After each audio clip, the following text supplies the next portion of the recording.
Hey everybody, Rob from Karma Comment Chameleon coming at you today with a new ProRevenge story. Come Dancing takes on a whole new meaning. Let's jump right in. Very early in my career, I got a job working as a sound and lighting tech at a big music and dance venue in West London. It was a pretty decent job. Wednesday through Saturday we had various themed nights, and most weeks we had various well-known bands come in on the Monday and or Tuesday. Bands like UB40, The Jam, The Stranglers, The Thompson Twins, Killing Joke, an epic story in itself, although not one of revenge, and many others.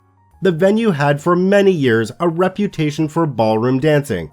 It had the largest sprung maple dance floor in the UK, and the BBC frequently came in to record episodes of Come Dancing, a popular TV show in the 70s and 80s. You could get around 2,500 people in the venue, and when we had concerts, the tables around the periphery of the dance floor were removed so we could fill the venue to capacity.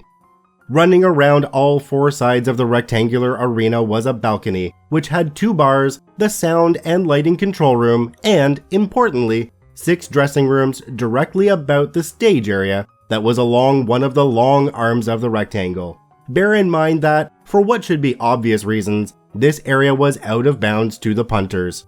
One of the more interesting regular nights was Wednesday's Over 25s night, an evening that catered to, shall we say, the older fraternity, those that had cut their teeth socially in the 40s, 50s, 60s, and for whom the venue held a certain degree of nostalgia.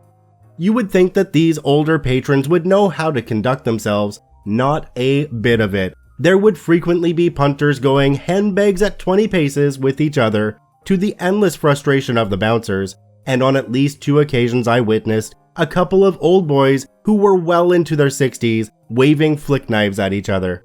There were also quite a few ladies attending who, how can one put this delicately, were less enamored of the terpsichorean arts per se than they were of taking the concept of dancing being the vertical expression of horizontal intent and applying it to a means of gaining a quid pro quo financially. This practice was something of an open secret among the staff, and looking back on the situation, I'm almost certain there was some kind of financial kickback with the senior management who always looked the other way. And so it came to pass, gentle reader, that I'm up in the control room one afternoon when the chief electrician pops his head around the door and asks me if I'd been into dressing room 6 recently. Other than checking to see if the bulbs were working, a matter of a few seconds, I said no. He then beckoned me to follow him. Intrigued, I trotted after him and went into dressing room 6, to be confronted by a rather odd sight. There was a large hole in the brickwork on the wall that faced into dressing room 5. Going into dressing room 5, I noticed a large mirror covering said hole. Further examination showed that this was, in fact, a one-way mirror. It took but a moment to make a theoretical connection to the activities of the Wednesday nights. That evening, I approached a couple of my colleagues on the upper bar and asked them to keep an eye on the stage right entrance to the dressing rooms. Sure enough, they reported seeing couples sneaking into the area, followed shortly thereafter by certain members of senior management. Over the next couple of weeks, I conspired to find myself in the dressing room area, ostensibly to use the access ladder to the roof area to go and turn on the extractor fans. Sure enough, the sounds emanating from the 2 dressing rooms left little to the imagination. Put bluntly, the local tarts were pulling clients and taking them up to dressing room 5, while the senior management crowded into number 6 and got their jollies via the one-way mirror. As you might imagine, this intelligence spread rapidly but covertly throughout the entire low-end staff. In particular, many of the bar staff were female, and they were justifiably outraged at such heinous behavior. We would almost always get together after work on a Saturday to socialize at someone's house, and so on one particular Saturday, we held a council of war. On the following Tuesday, we knew that there was going to be a major gig at the venue which was pretty much already sold out.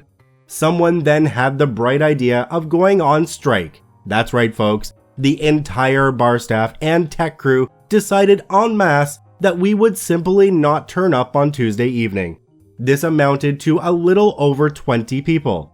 We knew that they'd normally take money hand over fist at the bars. With no staff to serve the thirsty punters, the venue would be therefore losing some serious coin. Come to the aforesaid Tuesday evening, not a single member of the staff showed up. On Wednesday, everyone rocks up to work to be confronted by a furious management. Boy, were they pissed. We learned that it had been an absolute chaos, with the management and a few of the bouncers having to roll up their sleeves and serve behind the bars. Even with this, there was nowhere near enough staff to serve 2,500 people.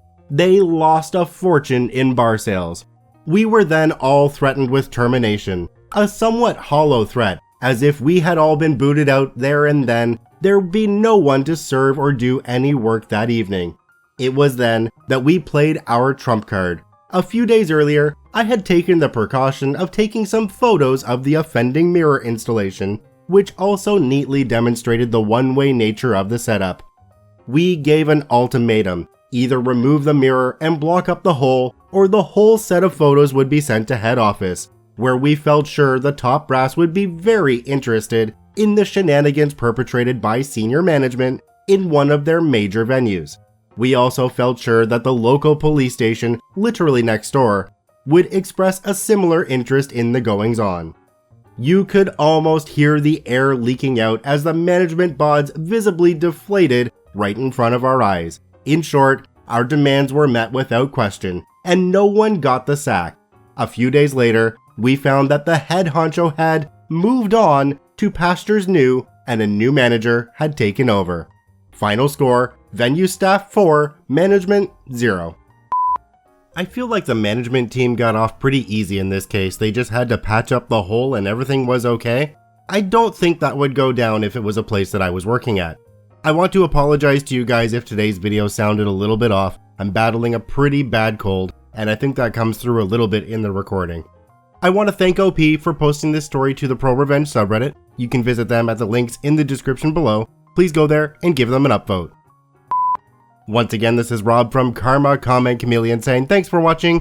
If you enjoyed the video, please hit that subscribe button, drop a like, and share it with your friends, and we'll see you in the next one.